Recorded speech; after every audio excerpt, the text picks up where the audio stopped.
Assalomu alaykum hammaga. Demak, kun savol loyihamizning ikkinchi kun savollarini tahlilini ko'rib chiqamiz. Demak, birinchi savolimizda kvadrat funksiyalar va ularning orasiga rasmdagi kabi ABCD kvadrat chizilgan.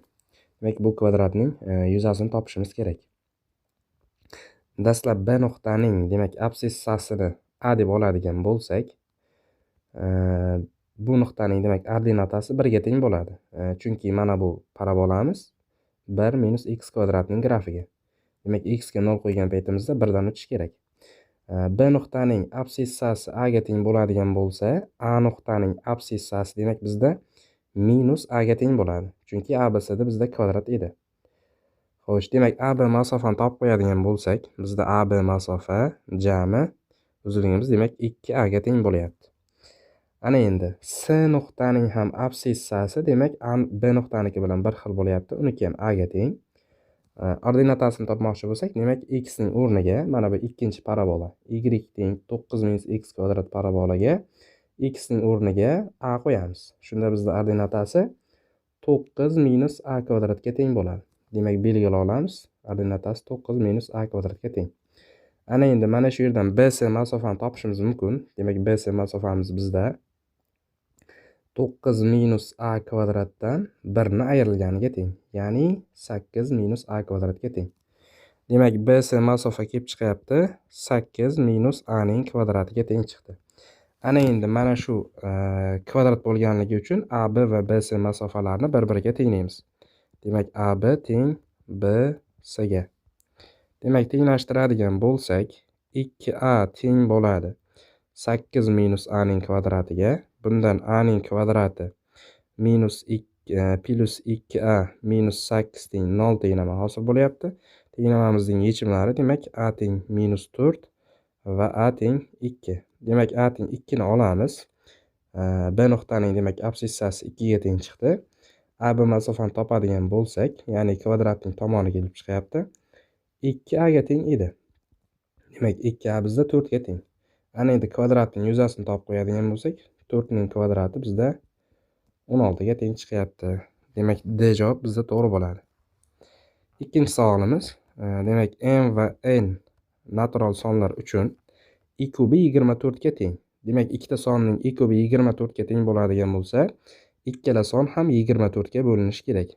Bundan belgilab olishimiz mumkin. M sonini qandaydir 24 ko'paytirilgan a ko'rinishida, n sonini belgilab olishimiz mumkin 24 ko'paytirilgan b ko'rinishida.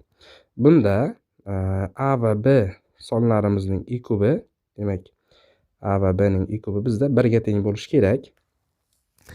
Chunki i kubi 1 dan tashqari boshqa son bo'ladigan bo'lsa, m bilan n ning i kubi 24 dan boshqa songa o'zgarib ketadi. Shuning uchun i kub demak a va b uchun 1 ga teng bo'lishi shart. Ana endi ikkinchi berilgan tenglikka olib borib qo'yamiz. Ya'ni m plus n teng 264 ga. Demak, 24a qo'shilgan 24b teng bizda 264 ga. Ikkala tarafni 24 ga bo'lib tashlaymiz. Demak, a plus b teng chiqadi 11 ga. Bu yerdan demak imkoniyatlarimiz ko'rib chiqadigan bo'lsak, a soni 1, b soni 10, a soni 2, b soni 9. Demak, a soni 3, b soni 8, a soni 4, b soni 7, a soni 5, b soni 6 va hokazo. Shuni teskari tartibda yozilgani ham yana kelib chiqadi. Demak, 7, 4, 8, 3 va hokazo ko'rinishda davom etadi. Endi bizdan so'ralganki, mana bu qismda demak m minus n ning eng kichkina qiymatini topishimiz kerak. Demak, kichikroq qiymat chiqishi uchun sonlarimiz bir-biriga yaqinroq bo'lishi kerak. Sonlarimiz bir-biriga yaqin bo'lgan vaqtda ayirmamiz kichikroq chiqadi. Demak, sonlar bir-biriga yaqinroq bo'lishi uchun a va b bir-biriga yaqinroq bo'lishi kerak. Demak, eng yaqin bo'lgan holati 5, 6 va 6, 5. Demak, modul bo'lganligi uchun ixtiyoriy bittasini olishimiz mumkin. Demak, a soniga 6 olamiz, b ga esa 5 olamiz. Shunda m soni bizda 24 ko'paytirilgan 6 bo'ladi. N soni esa 24 ko'paytirilgan 5 bo'ladi. M dan n ni ayiradigan bo'lsak, demak, 24 ko'paytirilgan 6 dan 24 ko'paytirilgan 5 ni ayiradigan bo'lsak, natija bizda 24 ga teng chiqadi. Demak, ikkinchi savolimizning javobi D javob to'g'ri bo'lyapti. 3-chi savolimizda, demak, kichik tomoni 12 ga teng bo'lgan to'rtburchakning burchakning bir uchi ikkinchi tomonga tekkunicha qayrilyapti. Demak, mana bu yerda shtrixlangan soha hosil bo'ladigan bo'lsa, shuning eng katta qiymatini topishimiz kerak ekan. Xo'sh, mana bu nuqtani A nuqta deb belgilab olamiz. Mana bu nuqtani B nuqta, C, D va E nuqtalar deb belgilab olaylik. Mana shu A nuqtadan balandlik tushiramiz. Demak, balandlik tushiradigan bo'lsak, bu nuqtani F nuqta deb belgilab oladigan bo'lsak, AF balandlik uzunligi ham bizda 12 ga teng bo'ladi. Ana endi bizda BD balandlik ham 12 ga teng edi. BD tomonimiz ham 12 ga teng edi. Demak, BC ni topish uchun 12 dan x ni ayirib tashlash kerak. Demak, BC masofa 12 minus x ga teng. Xo'sh, bizda mana bu tomon qayrilganligi uchun AB kesma bizda AE kesmaga mos keladi qayrilgan vaqtda. Demak, AE kesmaga mos kelyapti mana.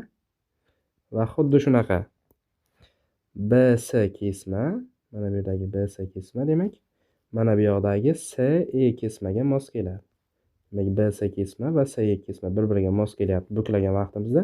Demak, CE kesmaning uzunligi ham 12 minus x ga teng bo'ladi. Ana endi mana shu yerda hosil bo'layotgan to'g'ri burchakli uchburchakdan YD masofani topib olishimiz mumkin.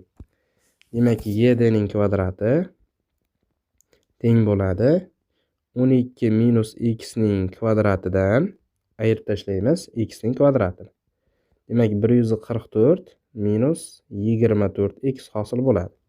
Ana shu yerdan YD ni topadigan bo'lsak, demak, ildiz ostida 24 ni chiqaradigan bo'lsak, 6 minus x hosil bo'lyapti. Bu demak bizda 2 ildiz osti 6 kara ildiz ostida 6 minus x ni beradi. Demak, YD masofani topib oldik. 2 ildiz ostida 6 kara ildiz ostida 6 minus x ga teng ekan.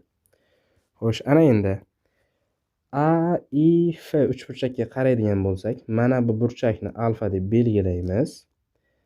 Bizda B burchak 90 bo'lganligi uchun I burchak ham 90 bo'ladi. Chunki B burchak qayrilgan vaqtimizda I burchakka mos keladi. Mana bu yerdagi CID burchak esa bizda 180 dan alfa va 90 ni ayirmasiga teng. Demak, 90 gradus minus alfa ga teng bo'ladi. Bundan C burchakning kattaligi alfa ga tengligi kelib chiqyapti. Endi e'tibor beradigan bo'lsak, bizda mana bu yerda demak AIF uchburchak va mana bu yerdagi CID uchburchaklar o'xshash bo'lib qoldi. Bittadan burchagi alfa, ikkinchi burchagi esa 90 ga teng. Demak, o'xshashlikdan foydalanamiz. Demak, bizda mana bu AE kesmani uzunligini B deb turaylik. Xo'sh, alfani qarshisidagi katetimiz demak, kichik uchburchagimizda 2 ildiz osti 6 kara ildiz ostida 6 minus x taqsim. Demak, katta uchburchagimizda alfani qarshisida 12 teng bo'lyapti. Kichik uchburchagimizda gipotenuza demak 12 minus x, katta uchburchagimizda gipotenuza esa b ga teng. Ana shu yerdan b ni topadigan bo'lsak, demak teng chiqyapti 12 kara 12 minus x taqsim 2 ildiz osti 6 kara ildiz osti 6 minus x ga teng chiqdi. Demak, sal soddalashtirib yozadigan bo'lsak, b ning qiymati kelib chiqyapti. Mana bular qisqaradi demak, 12 va 2 ildizda 6 lar. Ildiz ostida 6 kara 12 minus x taqsim, demak, ildiz ostida 6 minus x ga tengligi kelib chiqdi. Endi uchburchak yuzasini topamiz. Uchburchak yuzasi bizda katetlar ko'paytmasining yarmiga teng. Demak, S teng bo'lyapti bizda. Katetlarimiz B va 12 minus x. Demak, 1 taqsim 2 B ko'paytirilgan 12 minus x. 1 taqsim 2 B ning o'rniga demak ildiz osti 6 kara 12 minus x taqsim ildiz ostida 6 minus x qo'yapmiz. Kara demak 12 minus x hosil bo'lyapti. Ildiz ostida 6 taqsim 2 ni oldinga chiqarib yozadigan bo'lsak, 12 minus x ning kvadrati taqsim ildizda demak 6 minus x qoldi.